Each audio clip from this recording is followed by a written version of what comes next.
Assalamu alaikum. In our lecture, we discuss about what is the cardiogenic shock. We discuss about what is the cardiogenic shock, the stages of the cardiogenic shock, what is the pathophysiology of the cardiogenic shock, and the signs and symptoms, and what common tests performed in the patient with the cardiogenic shock, and the treatment of the cardiogenic shock.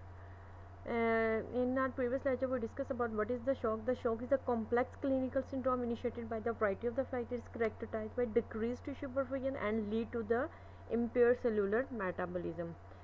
Several varies with the early recognition and the treatment. Decrease in cardiogenic shunt, there is a decreased cardiac output, loss of the volume, vasodilatation, poor from decreased tissue perfusion, and decreased cellular metabolism. There is a stages of the cardiogenic shock. Their body specific response to the shock are influenced by the severity and duration of the shock and the specific tissue need and the state of the health, underlying condition, and the age of the patient. There are the four primary stages of the cardiogenic shock. There is the initial stage, compensatory, progressive, and the refractory stages. In first stage, during the stage, the cardiac output may be decreased, but the no sign and symptom are evident early. No specific changes may be occur at the cellular level, but the no clinical manifestation is characterized at this stage. This is the initial stage, and the patient is on body mechanism compensate this stage. Then is in compensatory stage. During this stage, the body compensatory mechanism immediately click into try and prevent the any damage to the organ. In other words, the mechanism is shunt the blood to the vital organ to try and preserve them. The prognosis in this stage varies with the severity and duration of the shock, degree of the anticoagulation saturation level, and degree of deficit and cellular oxygenation level. Then there are three level of the compensation at this level. There is nervous system, hormonal, and the chemical level आ जाती है.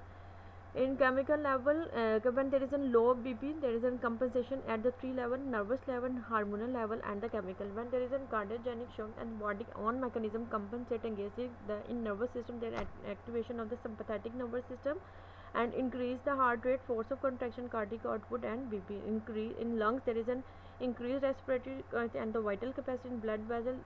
There is a contraction आ जाती है वहाँ पर, people dilate कर जाते हैं, sweat gland increase activity.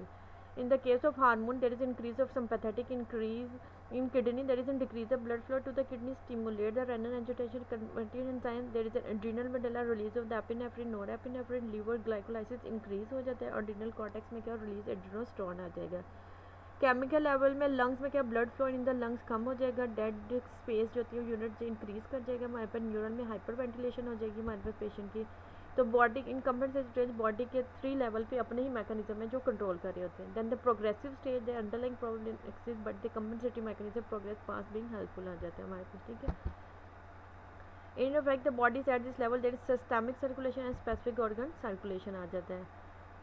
Then pulmonary failure आ जाता है. This type of shock is divided into the three type आ जाता है: chronic cardiogenic shock and the non-chronic cardiogenic shock. Chronic cardiogenic is more common after occur at the acute myocardial infarction is specific and there is a left ventricular involvement. The non-cardiogenic type problem seem to be in the myocardium cell rather than the disease of the coronary arteries आ जाती है हमारे पास. ठीक है.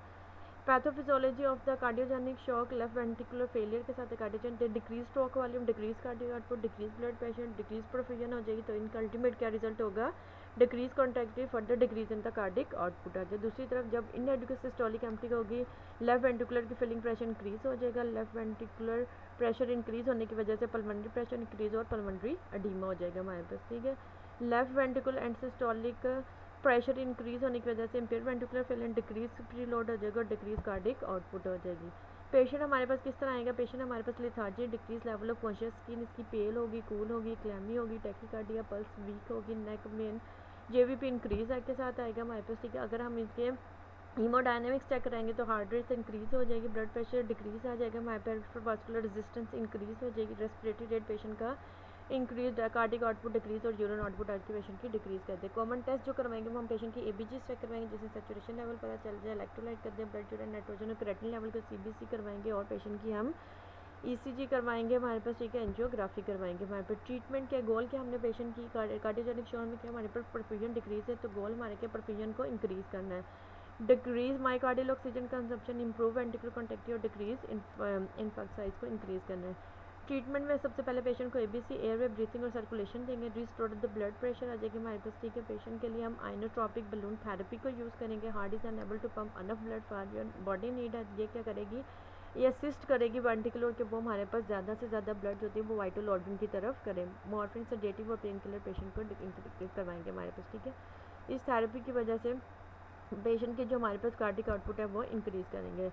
Nursing diagnosis ineffective cardiac pulmonary nutrition related to the acute myocardial infection and decrease cardiac output है, और alter nutrition pattern according to the body requirement आ जाएगी।